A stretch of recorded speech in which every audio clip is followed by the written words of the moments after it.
Okay, so today we're going to make some bias binding. Now you can find bias binding or bias tape at the craft store, but I find that I like to make my own because I can use whatever coordinating fabric I want to. I don't have to worry about the colors matching or anything else. So making bias binding is pretty straightforward. So the first thing you want to do is get a square piece of fabric. My fabric here is 16 inches by 16 inches. And yes, it's a solid color. I'm using it for a specific project. So typically you're gonna, you can use any kind of fabric that you want to. You can use solids, you can use prints, you can use whatever. So at this point, it's not really gonna matter wrong side and right side because it's a solid, but when you're working with a solid, I'll try to talk to you a little bit about what you're gonna wanna see when you line that up. So you're gonna take your piece of fabric and you wanna cut diagonally this way from corner to corner. So you can do it two different ways. There's two different ways that I like to do it depending on the size of the square. So again, this is a 16 by 16, so it's very easy to take my 24-inch ruler here and cut corner to corner. Or if your fabric is a little bit larger than this, you can take your square, turn it on point, line up your points, make sure you're good to go everywhere. Then take your ruler and you want to make sure you're square down here, or excuse me, not square, but you're lined up on the marks both down there and right there, and make your cut. So now you're going to be left with two triangles. So again, because this is a solid, I don't need to worry about what is right side and what's wrong side because both sides look the same. But normally you're going to want to put your pieces right sides together. So we've got this one positioned this way. We're going to take this other one and turn it this way. So you want to line up the tops right up here, and you're going to want to leave about 1/4 of an inch there and 1/4 of an inch there. So again, your tops are going to line up. I'm just going to pull it just a bit just to make sure that I'm good to go there. And then take some pins and pin along this line. Okay, I don't sew over my pins. I used to, but I don't do that anymore. And the reason why I don't is because I've heard horror stories about people ruining their machines and all that fun stuff. So I kind of got out of the habit. So even though I do position them this way, I do not sew over them. So I'm gonna get your pins all the way across. Make sure you're good and secure. You don't need them every inch, but every couple, 2-3 inches will be good. Just make sure your corners are nice and pinned together, and you're left with something like this. Like I said, you're leaving about 1/4 of an inch on each side. Then you're going to want to take this over to your sewing machine and sew 1/4 of an inch seam from this juncture to this juncture. Okay, so I'll go over to my machine and then we'll come right back here. Okay, so when I'm sewing my bias binding, sometimes I like to match my threads and sometimes it really doesn't matter. So it just kind of depends on what I'm sewing. But for this particular project, I did put matching thread in the top, matching thread in the bobbin, just so that I don't have to see any white with this. This is a gift for someone. It's also a sample for a new pattern that I'm making. So again, matching threads in the top and the bottom. So I'm going to start my stitch right here at this little intersection and go all the way across. It should be about 1/4 of an inch, but again, it's kind of an eyeball kind of thing. And I don't know about you, but sometimes I get my fabric stuck up under here under the feed dogs. So I always push it just a little bit forward just so I can make sure that it clears the feed dogs. So, and I don't know, again, this is a little trick to keep threads from knotting on the back of your project. If you hold your thread here for just a couple of stitches, it keeps that from knotting up on the back. So that's why you're going to see me do this. And then I just kind of slip it up underneath. And here we go with that 1/4 of an inch. Sometimes I stop my machine when I get to the pins because I'm just not very talented and I'm just not very coordinated. So if you just saw a minute ago when I did this pin, I tried to do it while I didn't stop the machine and then things just kind of went a little bit wonky. So sorry that I stopped my machine, but it's just a way for me to keep a little bit of a straighter stitch. Again, because I'm just not as coordinated as I'd like to be. So some people are absolute pros at pulling out the pins while they sew. I do not happen to be one of those people. So again, that's why I stop my machine. You're going to take this all the way to the other end. And I do kind of hold that just so it doesn't shift. I always put my little fingertip there, or my nail tip there, and just keep going until I get to that next point. Chain your threads, and then now I will see you back over at the other table. So again, you're going to see a nice seam all the way across, and then I'll meet you back over there. Okay, so now that we have our bias binding sewn together here along this seam, we're just going to take the fabric and just kind of finger press it upwards, just like that, so it's nice and flat as you can get it. You can iron it if you choose to. I don't usually iron it. And there's two ways that you can trim your bias binding from here. So this right here is your bias edge. So this is where you want to make your cuts. I'm sorry, excuse me. My bad. This is your bias edge. I'm sorry, the long side is your bias edge. I don't know why my brain just had a brain fart there. But you can do it, again, two different ways. So you can either do it this way and measure 2 1/4, or if you're doing 2 1/2 inch binding, I usually do 2 1/4 no matter what project I'm doing. Sometimes I have to trim off that little bit, because if you can see here, we're off a little bit.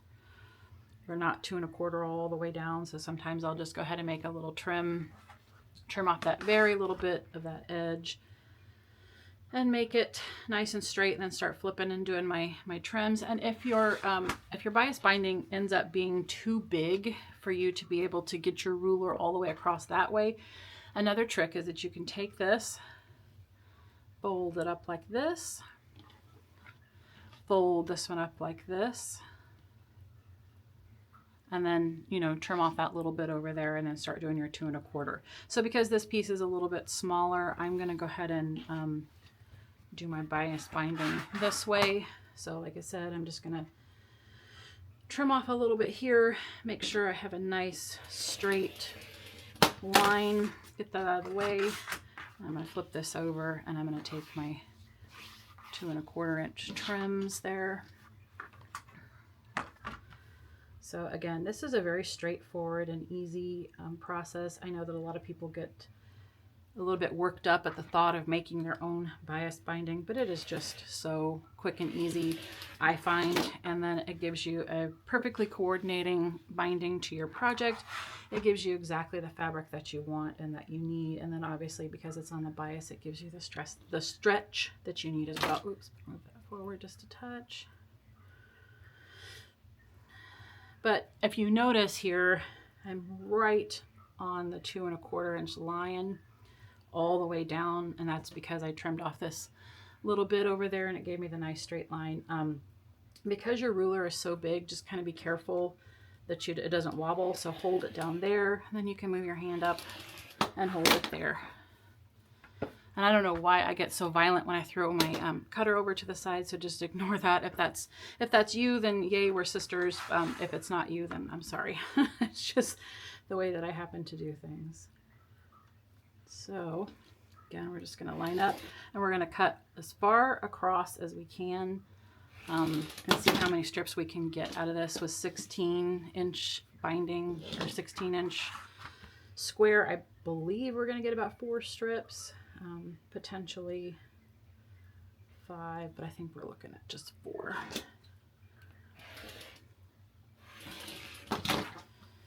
Yeah, I'm pretty sure this one isn't going to be, nope, it's going to be too short. So we're just going to stick that one in our scrap pile, use it for another project. Now, again, because this binding is solid color, there is not an easy way to see right side and wrong side other than your seam. Okay, so the way we're going to attach these together is we're going to turn this over to where it's right side up, so my seam is facing down, or excuse me, my back side is facing down, the right side is facing up. Then we're going to take another strip and turn it to where it's right side down, wrong side up, and we're gonna attach it. Oops. So sometimes it just depends on which side you cut from, but here we're gonna take it all the way over to this other edge, about 1/4 of an inch, and then we're gonna pin it. Same thing, I like to pin this way, even though I do take my pins out at the machine. I always put 2 here, and I have recently become a fan of the chain piecing method. I know that when I first started sewing, I didn't really understand what it was all about. So I was like, I don't need to chain piece, but now I definitely do.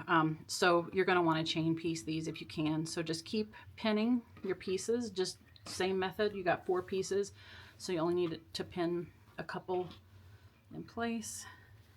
Oh, and see, sometimes I have to start from the other edge. I don't really know why this happens to me. Dang it. What did I do? Okay, so if you're like me and you do this, I don't really know what I did here, but I'm gonna figure it out. Oh, that's because I'm upside down.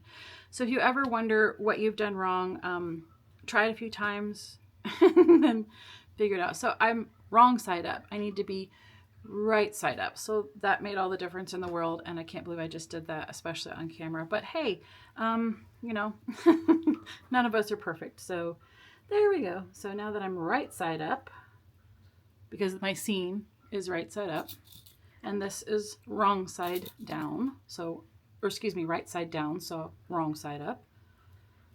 Pin that one in place. Move it out of the way, flip it right side up. This one right side down, and I do like to keep this. You're going to have a little piece just like this that's got just a tiny little bit. I try to just leave that at the end, and it usually gets cut off anyway, so it's not really that big of a deal, but you're going to want to connect those 2 pieces there. That 1/4 inch. Stick your pins in it. And then when you go to your sewing machine, you're just going to do the same thing that you did on the bigger piece. You're going to sew that mark to that mark, just sew across, and then we're just going to chain piece it. So I'll meet you back over at the machine. And here we are back at the machine, and so we're just going to start with the first one.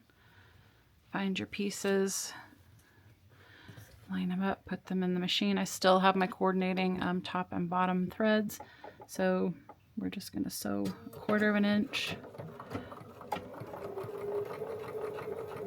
And here I go stopping my machine to remove the pins. I'm sorry, but again, I'm just not that coordinated, so I do not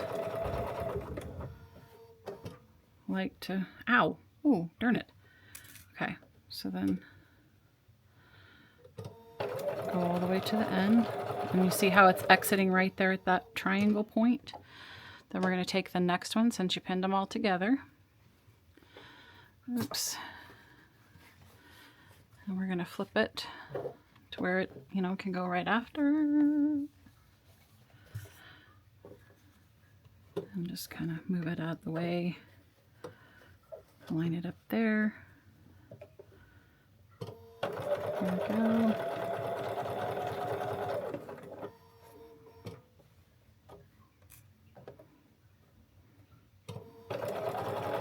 Now again, we only have 4 pieces of bias binding in this, so there's only 3 joints that you're going to be sewing. If you're binding a quilt or making binding for a quilt, you'll have a whole lot more than 4 pieces. But again, this is just a tiny little project for me. So, oops, I only have 4 pieces, 3 junctures, so it'll be very quick. Move that, and like I said, I always hold my finger here because the fabrics can shift real quickly. So I always just keep my finger there so that that point remains nice. Finish that off. And then you're just going to take your scissors and cut there and there. And there you have it. So I'll meet you back over at the table and we'll look at it all together. Okay, now that we're done sewing, we are left with this beautiful piece of binding. So you can just take your scissors and trim off the little dog ears over here, but you're just left with such a pretty piece of binding. And the way that I usually store, oh, and by the way, a 16 by 16 inch piece is what we just used, so I ended up with about 84 inches of binding. So what I like to do is just kind of wrap it around my little fingers like this, and then store it, or rather not store it, but you know, keep it kind of like this. And sometimes I trim off the little side pieces on here. Sometimes I don't. I guess it just kind of depends on the project that I'm working on. I know that that would probably be a big, huge no-no for sewing police, but I make up my own rules and I do what I want, and sometimes I just don't feel like trimming them, so I don't. But anyway, you are left with a beautiful little 84-inch roll of binding. So hope that you enjoyed this video. Please subscribe to our channel, like the video, comment if you want to, and I'll keep bringing you as much as I can. Thanks. Bye-bye.